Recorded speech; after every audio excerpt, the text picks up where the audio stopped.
Salut à toutes et à tous, le Bipatch est arrivé et je vous fais une petite vidéo update de toutes les compositions. Dans cette vidéo, je vais parler de pas mal de nouvelles compositions, des compositions qui ont changé. Par contre, je vais pas m'attarder sur les compositions que j'ai déjà présentées dans la vidéo précédente. Je vous invite à la regarder. Commençons tout de suite. En tout premier lieu, vous pouvez voir que le S tier a pas mal bougé. La compo Mecha s'est bien fait casser les jambes. La compo Samira Soulfighter a été pas mal nerf. Maintenant, elle est tout à fait jouable. Mais je dirais qu'elle peut même descendre dans le B tier si vous n'avez ni spat et que vous avez du mal à trouver votre Gwen. Alors au niveau du S tier, on va avoir deux nouvelles compos et deux compos qui existaient déjà. On va tout d'abord commencer par la compo Yuumi. On va avoir Fast 8 et jouer 5 Prodigy, 5 Battle Academia. En early, on peut jouer sur pas mal d'early différents. Ezreal 2, Syndra 2, les deux portent très bien les items Yuumi. En frontline, Rel ou Garen portent plutôt bien les items Leona. On peut aussi jouer autour des Protectors. Rakan peut tenir les items Leona pour plus tard. La compo est extrêmement stable, très facile à jouer. En late, je vous déconseille d'itemiser Seraphine. C'est en général une assez mauvaise unité sur laquelle mettre des items, sachant qu'elle va cast au grand maximum, et c'est très rare, 2 fois par fight, et que dans cette compo, vous ne jouez dans tous les cas pas les Star Guardians. Donc elle va manquer de stats pour faire des dégâts. Je vous conseille en second carry de prendre Malza. Il prend énormément de très bons items. Il peut tout à fait prendre le Morello pour avoir un stuff plus punchy sur Yuumi. Le Shred. Au niveau des artefacts, Malzar adore le Blighting Jewel. Ça en fait un super second carry. Et si vous le trouvez 3 stars avec un Lighting Jewel, c'est free game. Ensuite, vous voyez que ce n'est pas la meilleure compo de la péta. La meilleure compo de la méta, je vous ai mis la compo Cassante. C'est une compo que j'ai découvert via Grim sur Twitter, qui poste énormément de très bons guides. Je vous invite à vous follow à son contenu.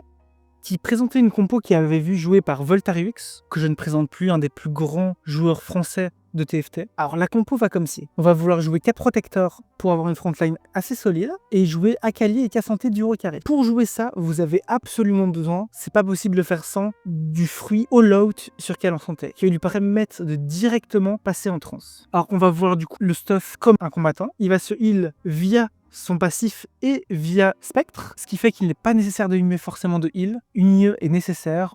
En général, je préfère avoir un Edge of Night. Le meilleur item serait Striker. Dans les faits, vous pouvez tout à fait le remplacer par une Auge ou un Sterak pour le rendre un peu plus punky. En late, on peut cap sur pas mal de choses. Alors, le plus logique serait de rajouter un Lee Sin exécuteur, qui permettrait d'avoir 3 exécuteurs pour la Akali, d'avoir un carry potentiel pour porter les items.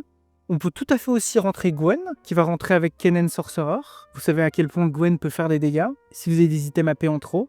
On peut mettre des items AD sur Varus, ou alors tout bêtement rentrer une Zyra qui va donner à tout le monde de l'attaque speed, et en général, ce que j'aime beaucoup, c'est mettre la Grassling Root en front lane pour avoir encore une frontaine un peu plus solide, et éviter que Akali et Cassante se fassent trop vite focus et one-shot. Ensuite, sur la dernière compo du S tier, qui a également une nouvelle compo, c'est la compo Karma Sorcerer. Karma était pas très forte avant le Bipatch, elle était pas mal éclipsée par tous les autres carry AP, que ce soit Ryze ou même Yuumi, mais maintenant qu'elle a reçu un petit buff et que les autres sont un peu moins forts qu'avant, elle peut vraiment s'exprimer et la meilleure manière de la jouer ce sera Sissy Sorcerer. Alors on veut jouer sur un Stronger Lee avec Lucian carry, Lux carry, en fonction. On slam les items Karma sur un Sorcerer, on joue une bonne front lane, ça peut être à base du mecha, ou Swain qui est un excellent frontliner dès l'early. On veut push suite et rentrer ce board sans le Braum du coup. Si on ne trouve pas Gwen tout de suite, c'est pas forcément un drame, il faut juste penser à la rentrée en late game. Stab au level 8, donc on peut être stab de pas mal de manières différentes. Soit Jarvan 2, Karma 2, c'est largement suffisant pour être stable. Si vous avez assez d'items tank, Swain 2, Jarvan 1 et Karma 2, c'est très stable également. En fonction de vos augments, Karma 1, si elle a assez de dégâts ou assez de tankiness sur le devant, peut tout à fait suffire à stable et aller level 9. C'est vraiment très fort, très facile à jouer et pour le moment, pas encore très contest. Donc je vous invite à le jouer maintenant, avant que tout le monde découvre la composition. Alors, j'aimerais mettre un petit update du coup sur la compo reroll Smolder. Alors, je vous avais présenté une version Juggernaut la dernière fois, mais il se trouve que ce n'est pas exactement la meilleure version, c'est tout à fait jouable. La version que je vous ai montrée la dernière fois est tout à fait jouable, elle serait peut-être à moins, mais il est un tout petit peu plus fort en Protector, notamment parce que Udyr 3 est un peu dur à trouver en Juggernaut, et que Protector va beaucoup plus facilement stable au level 7. Sur Nico 2, la compo est déjà extrêmement stable. Nico 2, Rakan 2, vous avez 2 excellents tanks. Qu'on va jouer du coup au level 7, c'est ceci. Si Protector, Smolder dans la backline, on va reroll Smolder 3. Le bis Smolder, encore une fois, c'est IE Striker. Et en troisième item, on a pas mal de possibilités.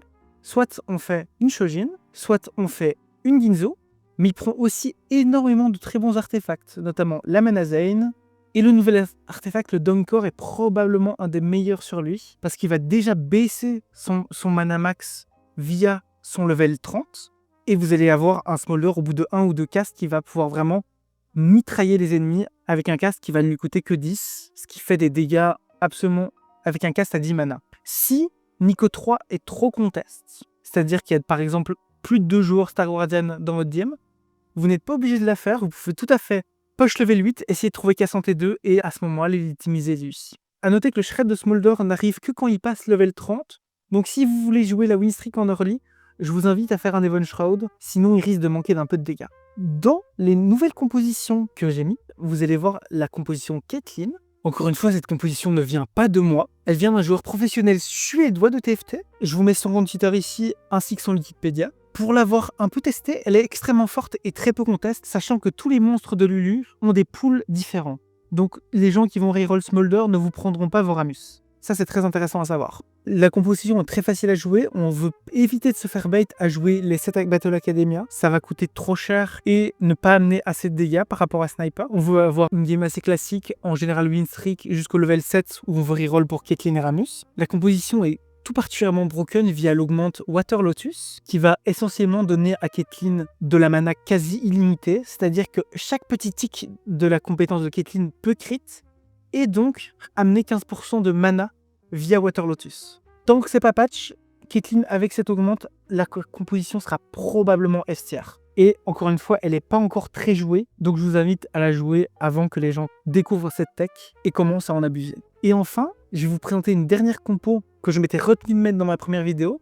C'est la compo Volibear Luchador. C'est une compo qui actuellement n'est pas très forte, parce qu'elle abusait beaucoup de Blink Attack sur Volibear, qui est un fruit qui lui a été retiré malheureusement, mais elle reste tout à fait jouable, et notamment si vous avez une Spat Edgelord, elle peut scap très haut. Voici la compo classique que vous allez roll au level 8, c'est-à-dire 4 Luchador, 4 Edgelord. Si vous n'avez pas Braum, vous pouvez rentrer soit 6 Edgelord, soit des bonnes unités juste pour fil et tank. Attention au positionnement de Volibear. Là, je vous montre un des positionnements les plus classiques. L'important, c'est qu'il saute dès le début pour pouvoir appliquer beaucoup de dégâts. Pensez à Olaf du set Magic and Mayhem, le positionnement est globalement le même. On veut qu'il aille vers une unité et puis que le chemin soit bloqué par une autre unité, ici Mundo, qui va avancer et bloquer le chemin à Volibear, qui du coup par réflexe va sauter. Alors, le board full cap pourrait ressembler à ça, notamment si vous avez la spat. On peut rajouter la spat Edgelord par exemple sur Braum et Xayah pour faire les 6 Edgelord. Si vous arrivez à ce stade de la game, avec notamment un Braum 2-3 items, ou un Yasuo 3 s'il n'est pas contest, vous serez très fort. Malheureusement, la compo va être assez chère et va souffrir de pas mal de match. Mais elle n'est qu'à 1 ou 2 buffs de passer en S tier. Voilà, c'est tout pour cette petite update pour le B-patch. Je vous souhaite de continuer votre rush, d'arriver à l'elo que vous méritez. Passez une bonne journée et à bientôt.